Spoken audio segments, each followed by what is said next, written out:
Hello friends, hope you are doing well. কিভাবে ধর্মগ্রন্থ এবং গড মানুষের মধ্যে বিবাদ, কলহ, অসহিষ্ণুতা এবং সাম্প্রদায়িক অস্থিরতার জন্ম দিয়েছে যুগে যুগে, এটি একটি সাইড এই আলোচনার। দ্বিতীয় সাইড হচ্ছে interconnected with the first one.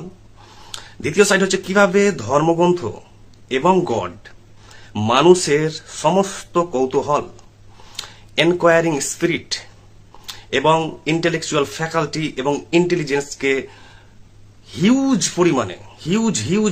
পরিমাণে অর্থাৎ কলোসালি বিশালভাবে কিন্তু ড্যামেজ করে দিয়েছে। অর্থাৎ কিভাবে ধর্মগ্রন্থ এবং গড মানুষের কৌতূহল, জানার আগ্রহ, অনুসন্ধানী মন, সন্দেহ এবং আমাদের বৌদ্ধিক ক্ষমতা, ইন্টেলেকচুয়াল পাওয়ার, আমাদের বুদ্ধি, ইন্টেলিজেন্স, ট্যালেন্ট, এগুলোকে সমস্ত কিছুকে কিন্তু ডিস্ট্রয়েড করে দিয়েছে, ধ্বংস করে দিয়েছে। কিভাবে আমরা এই দুটি সাইড আমরা এই ভিডিওতে দেখব। তো প্রথমত হচ্ছে যে মানুষের জানার প্রথম যে জিনিসটি, ফার্স্ট কন্ডিশন এবং রিকোয়ারমেন্ট, প্রি রিকুইজিট হচ্ছে কৌতূহল, কিউরিসিটি, এবং দ্বিতীয় হচ্ছে সন্দেহ, তৃতীয় হচ্ছে সন্দেহান মন, এনকোয়ারিং মাইন্ড। তো প্রথমে আপনার কৌতূহল কিন্তু শেষ। অর্থাৎ ধর্মগ্রন্থে গড দাবি করছেন যে আমাদের যা কিছু বলা হয়েছে সৃষ্টিতত্ত্ব থেকে, মানুষ সম্পর্কে, পরলোক জীবন, এই জীবন থেকে শুরু করে যা কিছু আছে বিশ্বে সব আমরা বলে দিয়েছি, এবং এগুলো হচ্ছে সত্য, অমোঘ সত্য, স্যাক্রোস্যাঙ্ক্ট, হোলি এবং পবিত্র সত্য। এগুলোকে সন্দেহ করা যাবে না, এগুলোকে ইন্টেলেকচুয়ালি চ্যালেঞ্জ করা যাবে না, এগুলো সম্পর্কে আপনি কোনোভাবে আপনি ডিসওবে করতে পারবেন না, অর্থাৎ এগুলোকে অগ্রাহ্য করতে পারবেন না, অবমাননা করতে পারবেন না। তাহলে প্রথমেই দেখুন যে আপনি যদি কোনো কিছুতে বিশ্বাস করেন এবং সেই বিশ্বাস অর্থাৎ বিলিভ এবং ফেথ, এই দুটো জিনিসের উপরেই কিন্তু নির্ভর করে আছে সমস্ত ধর্মগ্রন্থ এবং god.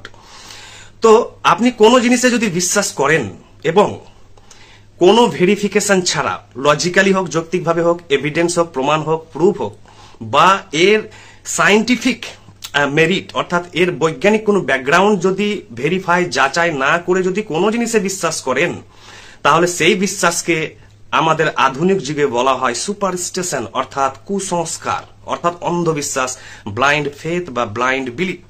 So very be careful here and watchful here. যে কুসংস্কার কাকে বলে?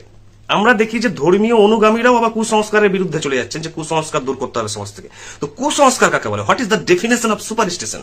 দ্য সুপারস্টিশনের ডেফিনেশন হচ্ছে যে any belief or faith in anything without verifying its validity or veracity or authenticity or legitimacy or without any scientific proof is called superstition. তাহলে প্রথমে হচ্ছে যে সমস্ত ধর্মীয় বিশ্বাস হচ্ছে সুপারস্টিশন, যেহেতু সেখানে ভেরিফিকেশনের কোনো জায়গা নেই। দ্বিতীয়, যদি আমরা অর্থাৎ মানুষ অর্থাৎ সমস্ত কিছুকে মেনে নেয়, অর্থাৎ ধর্মগ্রন্থে বলা হয়েছে এটা পাপ, এটা পুণ্য, এটা নৈতিক, এটা অনৈতিক, এটা করো, সেটা করো, আকাশের উপরে এটা আছে, সেটা আছে, এটা অদৃশ্য ভাবে আছে, এটা দৃশ্যমান ভাবে আছে, তোমার মৃত্যুর পরে এই হবে, মৃত্যুর পূর্বে সেই হবে, জীবিতকালে এটা করো, মৃত্যুর পূর্বে সেটা করো, এবং দেখো এখানে হেল আছে, হেভেন আছে, সমস্ত কিছু আছে, স্বর্গ নরক থেকে শুরু করে সমস্ত জিনিস আছে, এখানে ধরো স্পিরিটস আছে, গডস আছে, গডেসেস আছে, সমস্ত কিছু আছে, এবং এগুলোকে আপনি মেনে নেন। যদি মেনে নেন এবং মেনে নিত 500 বছর আগে ধর্মের এই দাবিগুলোকে, তাহলে কি হতো না?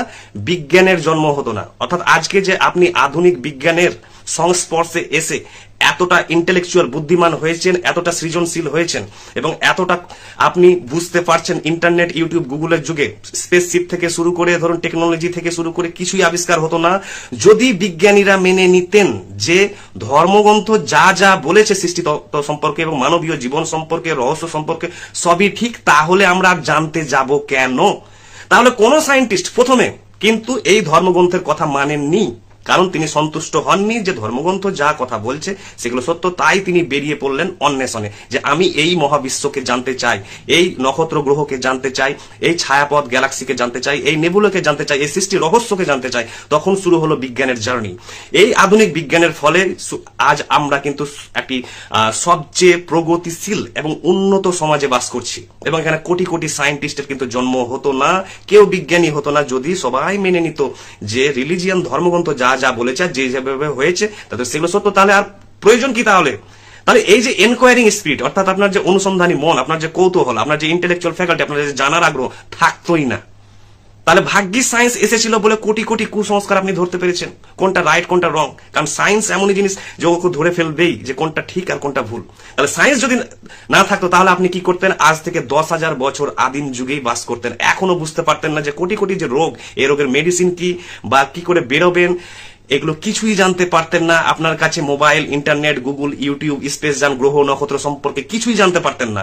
এক সময় বলেছিল যে পৃথিবীর চারিদিকে ধরুন সূর্য ঘুরছে, সেগুলোও আপনি জানতে পারতেন না। যে অন্য এই যে অন্বেষণ অর্থাৎ বৈজ্ঞানিক অন্বেষণ কিছুই হতো না যদি বিজ্ঞানীরা ধর্মগ্রন্থকে অবমাননা না করে অর্থাৎ রিজেক্ট যদি না করতো, তাহলে কিন্তু বিজ্ঞানের জন্ম হতো না।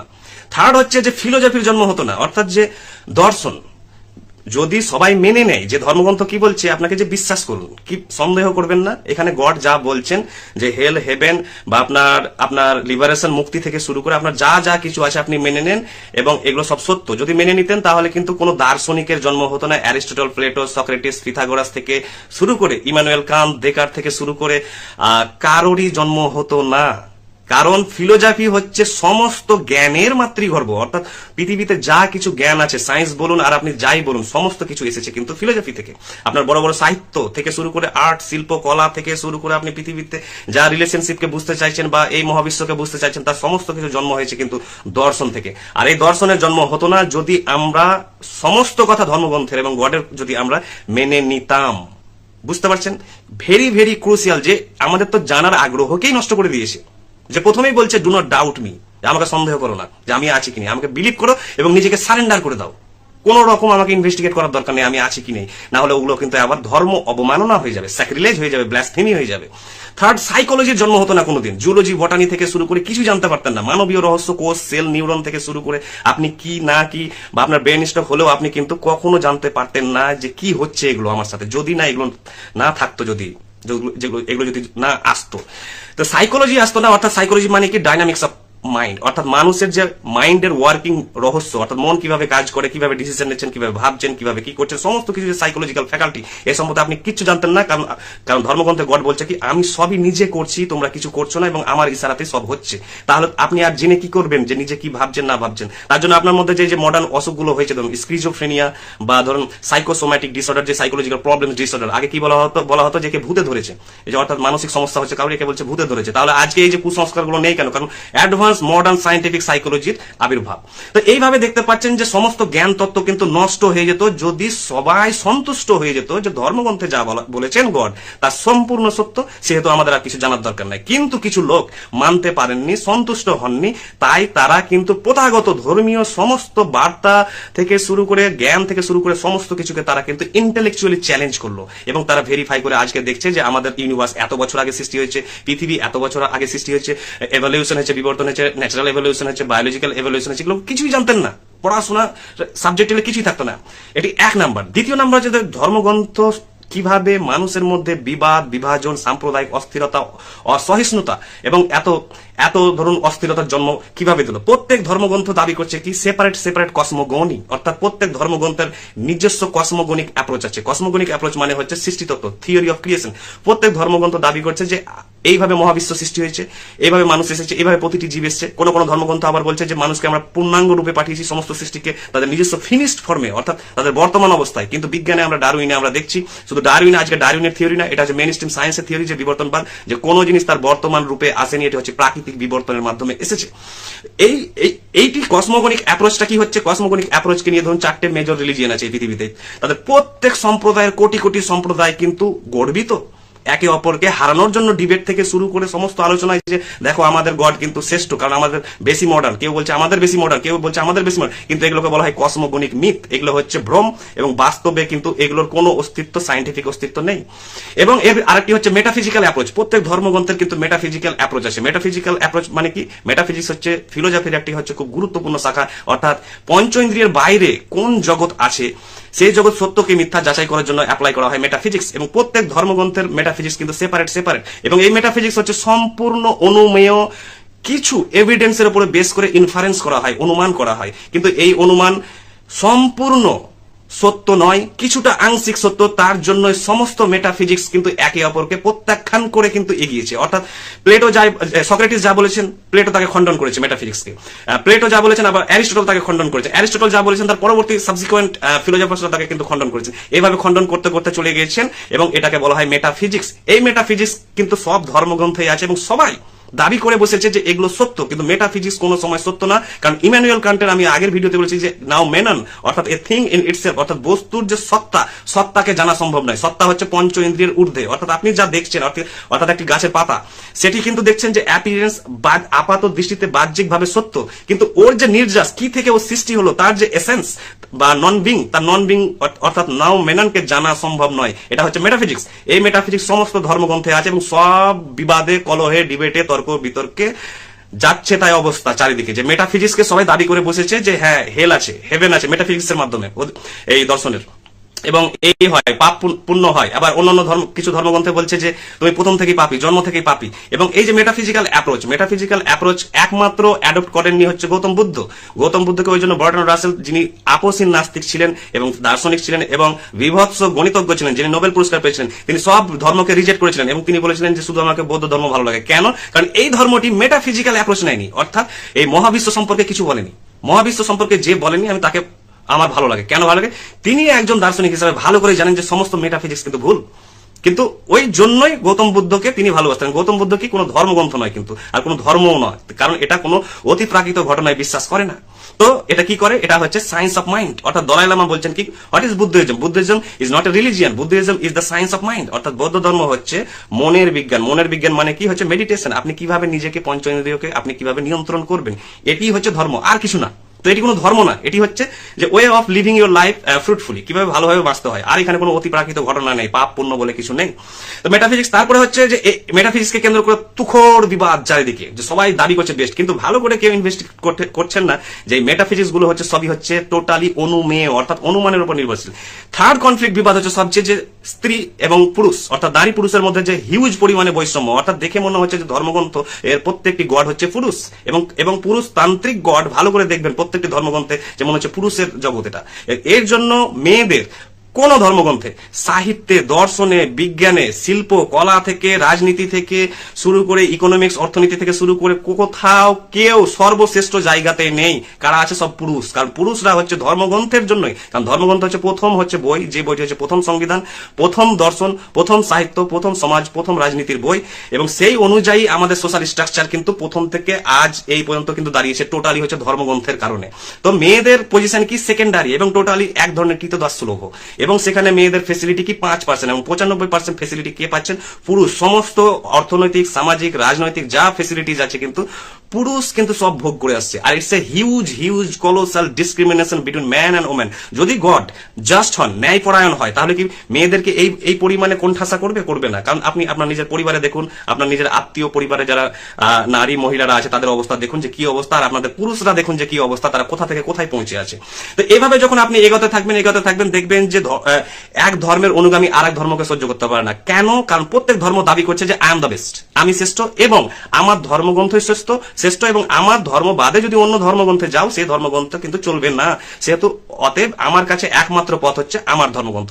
এর ফলে যতগুলো রিলিজিয়াস ফলোয়ার্স আছে, ধর্মীয় অনুগামীরা আছেন, তারা কিন্তু সবাইকে এক ধরনের হেটরেডের জন্ম দিয়েছে, ইনটলারেন্সের জন্ম দিয়েছেন, অসহিষ্ণুতার জন্ম দিয়েছে, একে অপরকে ছোট করছে। কারণ ছোট করবে, আপনি যদি বামপন্থী হন ডানপন্থীকে সহ্য করবেন না, আপনি যদি ডানপন্থী হন তো বামপন্থীকে সহ্য করবেন না, কারণ এগুলো হচ্ছে মতবাদ। আর এই মতবাদের সৃষ্টি হয়েছে ধর্মগ্রন্থ থেকে। তার ফলে আজ মানুষ কিন্তু একে অপরকে ঘৃণা করতে শুরু করেছে।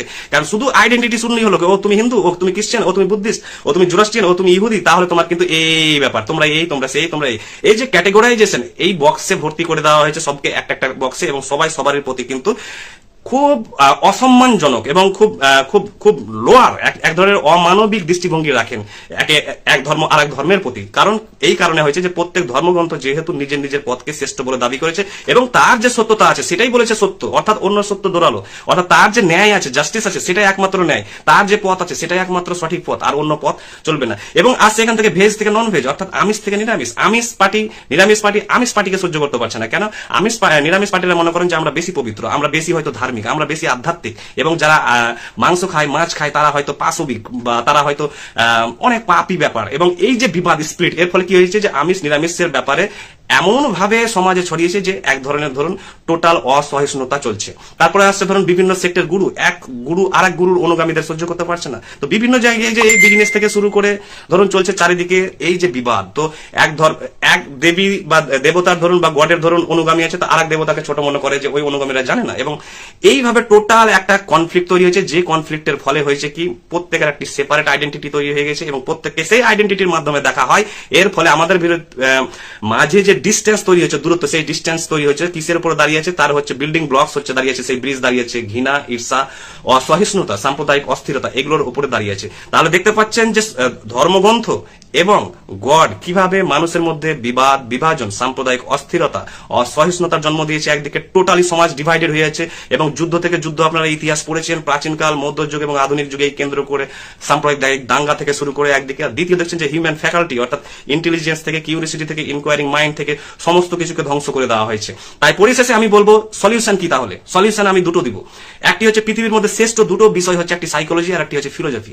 এই দুটি বিষয়কে জানার রাস্তা হচ্ছে দিনের পর দিন আপনি একাকী নির্জনে নীরবতা এবং ধ্যানে চলে যান। যদি সাইকোলজিকে জানতে চান, সাইকোলজির মাধ্যমে আপনি নিজেকে জানতে পারবেন, আপনার মাইন্ডকে জানতে পারবেন, আপনার মতামতকে জানতে পারবেন, আপনার বায়াসেস, প্রিজুডিসেস, আপনার ভুল ভালো থেকে শুরু করে আপনার রাগ, ঘৃণা, ঈর্ষা থেকে শুরু করে সমস্ত কিছুকে নীরবে আপনি সাইকোলজির মাধ্যমে জানতে পারবেন। অর্থাৎ টোটালি আপনার মাইন্ডকে, the whole complete dynamics of your mind, আপনার মনের সমস্ত কার্যাবলীকে যেদিন জেনে গেলেন মেডিটেশনের নীরবতায়, সেদিন আপনি সম্পূর্ণ নিজেকে জয় করে ফেললেন। তাই সক্রেটিস বলেছিলেন যে নো দাইসেলফ, নিজেকে জানো, নিজেকে জানেন। দ্বিতীয়, এই মহাবিশ্বকে জানতে হবে, তার জন্য হচ্ছে ফিলোসফি। তো ফিলোসফিকে যদি আপনি জানতে চান, তাহলে সমস্ত দার্শনিকরা ছিলেন কিন্তু গভীর ধ্যানী, আর দর্শনের সর্বোচ্চ উৎকৃষ্ট আপনি পেতে পারেন, অ্যাচিভ করতে পারেন একমাত্র হচ্ছে দুটি পথ, একটি হচ্ছে সাইলেন্স আর একটি হচ্ছে মেডিটেশন। সাইকোলজি এবং ফিলোসফি, এই দুটোকে যদি আপনি সম্পূর্ণ ভালোভাবে আয়ত্ত করতে পারেন, তাহলে জীবনে আপনি একজন সৃজনশীল সাহিত্যিক হতে পারবেন, দার্শনিক হতে পারবেন, বিজ্ঞানী হতে পারবেন, আপনি যা খুশি সৃষ্টি করতে পারবেন, এবং বিশাল আপনি থিঙ্কার হতে পারেন, বিশাল পলিটিশিয়ান হতে পারেন, ইন্টেলেকচুয়াল হতে পারেন। আপনি জ্ঞানের সম্পূর্ণ শীর্ষ স্থানে থাকবেন যদি সাইকোলজি এন্ড ফিলোসফির মাধ্যমে জীবনকে কাটান। Thank you.